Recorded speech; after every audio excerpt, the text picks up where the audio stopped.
Hello my dear friend, मैं हूं आपका अपना विवेक सर और मेरे इस यूट्यूब चैनल में मैं आप सभी का स्वागत करता हूं। आज के इस लेक्चर में हम देखने जा रहे हैं फिजिक्स का एक very important point which is a electric current. So आज के इस लेक्चर में हम इलेक्ट्रिक करंट ये पॉइंट देखने जा रहे हैं बट वेरी शॉर्टली। तो देखना by definition what is the mean by electric current. Electric current मतलब क्या? Flow of a charge per unit time is known as electric current.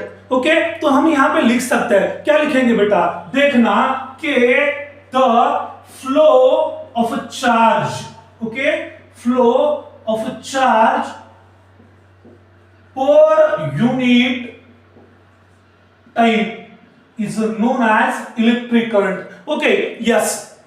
Another definition for electric current: the time rate of a flow of a charge through any cross section area. अगर किसी भी cross section area से charge flow हो रहा है तो भी हम उसको क्या कहेंगे? Electric current. Okay, yes my dear friend, यहां पे इस डेफिनेशन से हम इलेक्ट्रिक करंट का फॉर्मूला लिख सकते हैं। तो what is the formula?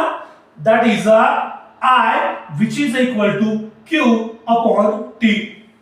My dear friend, we need to know what is the mean by Q. इस Q का क्या मतलब है?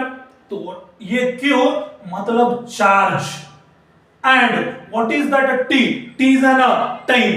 ये हम सब जानते हैं। Okay, yes.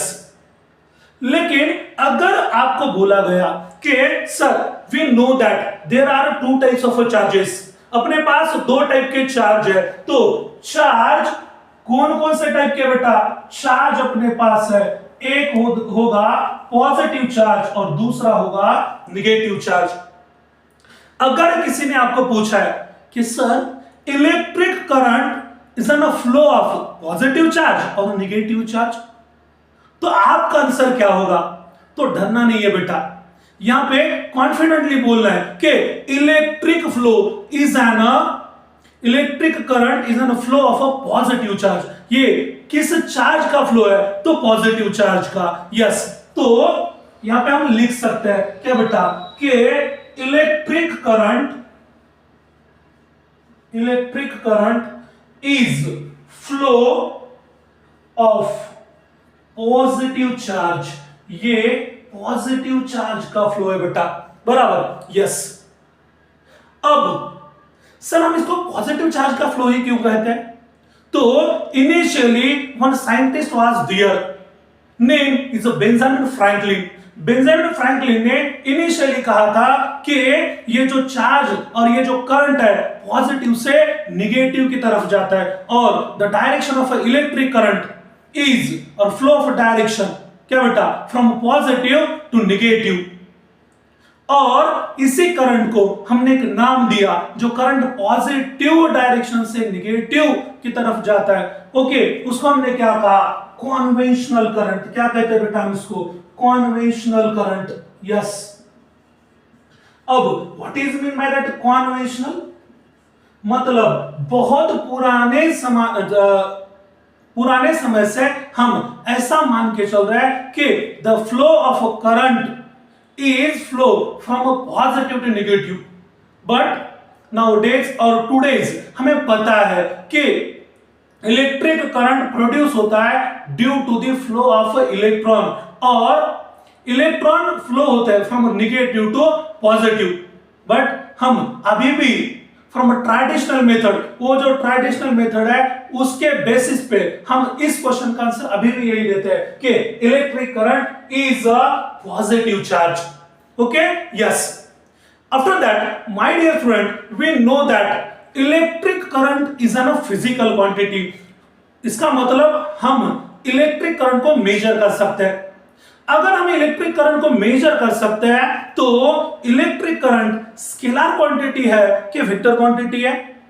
तो electric current is N scalar quantity. बेटा मन में क्वेश्चन आना चाहिए, इसको स्केलर क्यों कहते हैं? बराबर, यस। इसके पास मैग्नीट्यूड भी है, डायरेक्शन भी है, but electric current does not obey vector law of addition. ये vector law of addition obey नहीं करता है, इसीलिए हम इलेक्ट्रिक करंट को कौन सी क्वांटिटी कहते हैं बेटा? स्केलर क्वांटिटी कहते हैं। Okay, yes. After that, what is SI unit of a electric current? तो we already know what is the SI unit of electric current. SI unit of electric current is ampere. क्या बेटा? SI unit क्या है? Ampere. और from that formula we can write one another unit for a electric current. What is that? 1 ampere, which is equal to unit of a charge. What is the unit of a charge? Unit of a charge is a coulomb. 1 coulomb upon 1 second. Okay, yes. So my dear friend, here 1 ampere, which is equal to 1 coulomb upon 1 second. Sir, हम 1 ampere किसे कहेंगे? अगर 1 second में 6.24 into 10 to the power 18 electron flow हो रहा है per second. Okay, 6.24 into 10 to the power 18 electron अगर per second flow हो रहा है तो उसको हम कहेंगे 1 ampere. My dear student, that is a SI unit. अगर ये इलेक्ट्रिक करंट का SI यूनिट है तो what about CGS unit? CGS unit of a electric current. तो ये बात याद रखनी है बेटा, हमेशा आप SI यूनिट की बात करते हो बट इलेक्ट्रिक करंट के CGS यूनिट के बारे में ज्यादातर बात नहीं होती है। इसीलिए आपको यहां पे इंपॉर्टेंट बात है कि CGS unit of electric current क्या होगा बेटा? ये इलेक्ट्रिक करंट जिसको आप इंडिकेट, इलेक्ट्रिक करंट को आप किससे इंडिकेट करते हो बेटा? I। किससे इंडिकेट करेंगे? I। और what is the CGS unit of electric current? CGS unit of electric current that is a Biot. What? Biot. अब हमें पता है कि सर अगर हमें इस SI यूनिट को CGS यूनिट में कन्वर्ट करना है तो क्या हम कर सकते हैं? ऑब्वियसली कर सकते हैं बेटा। हाउ? देखना, अगर यहां पे हमें पता होना चाहिए, और अगर हमें यह पता है क्या कि 1 ampere which is equal to 1/10 biot. Okay, देखना बेटा, क्या 1 ampere which is equal to 1/10 biot. Okay, yes, that is a CGS unit. That is a CGS unit of an electric current, and 1 ampere can be converted in a biot. Okay, yes. After that we will discuss the electric current का unit हो गया है, उसके बाद इसका formula हो गया है, बराबर? यस माय डियर स्टूडेंट, हम अब इलेक्ट्रिक करंट के आधार पर कुछ क्वेश्चंस लेंगे।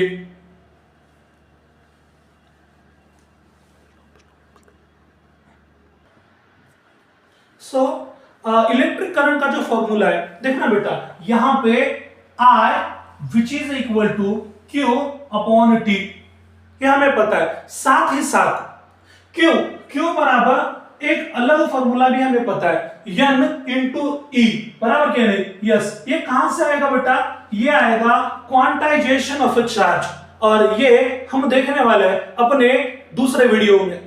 Okay, yes. तो ये Q which is equal to NE, ये फॉर्मूला हमें पता है। अब यहां पे हम लिख सकते हैं I which is equal to N into E upon T।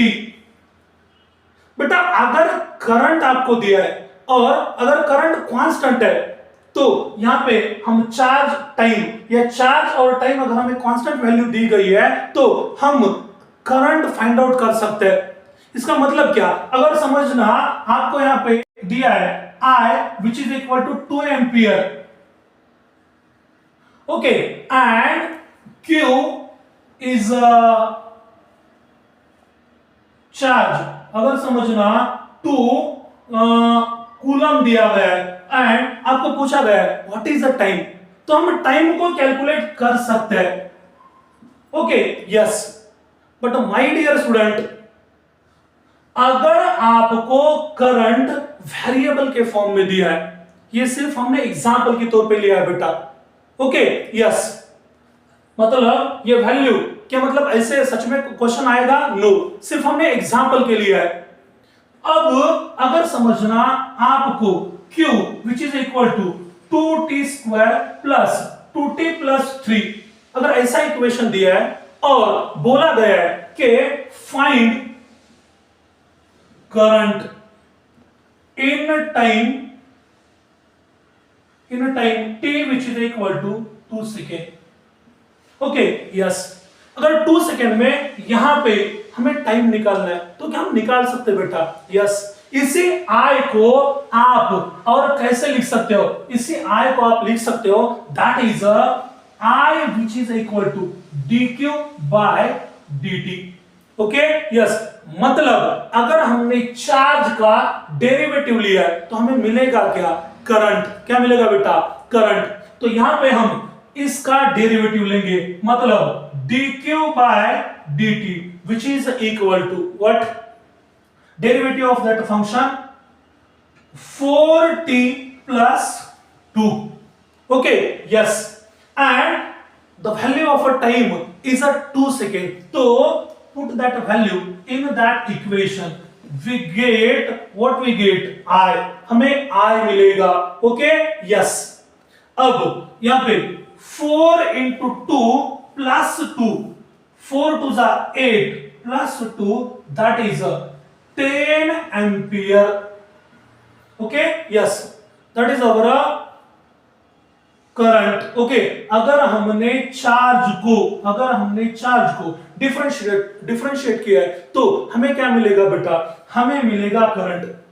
अगर समझना हमें यहीं पे करंट दिया गया है और आपको बोला गया है कि फाइंड द चार्ज, तो वैसा भी एग्जांपल आज के इस लेक्चर में हमें देखना है बेटा. देखना, अगर आपको यहां पे बोला गया है, क्या बोला गया है कि I which is equal to 3t square plus 2t.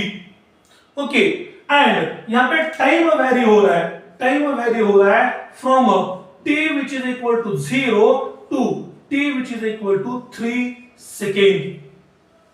Okay yes, और आपको बोला गया है कि what is a charge, Q की वैल्यू क्या है. तो बेटा देखना, हम जानते हैं, क्या जानते हैं?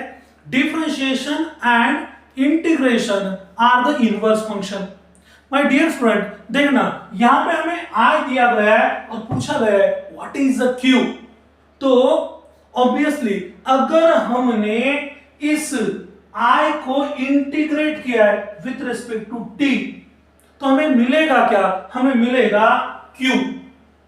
माय डियर स्टूडेंट, हम इसको इंटीग्रेट करेंगे. देखना I की वैल्यू क्या है? Integration of 3t square plus 2t from 0 to 3.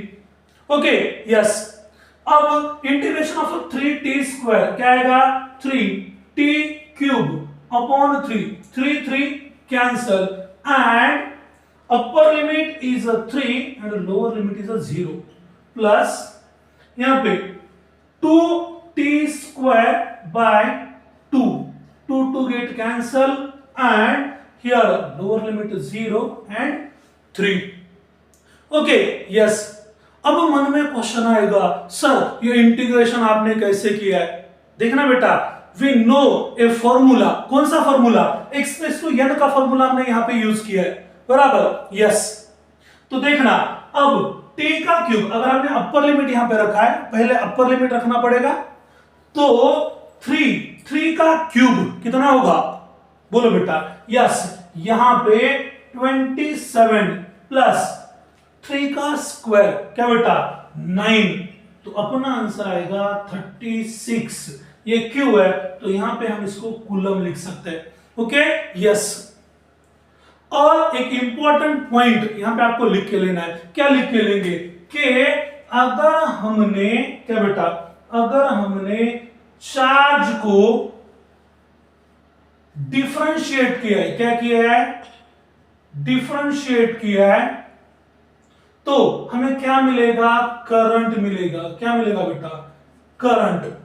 और अगर हमने करंट को इंटीग्रेट किया है, क्या किया है, इंटीग्रेट, तो हमें क्या मिलेगा, चार्ज मिलेगा। ये बात आपको याद रखनी है बेटा, अंडरलाइन करके लिखना है। Okay, yes. तो आज के इस लेक्चर में हम यहीं पे रुकेंगे और नेक्स्ट लेक्चर में देखेंगे कुछ नेक्स्ट पोर्शन। तब तक के लिए धन्यवाद, थैंक यू।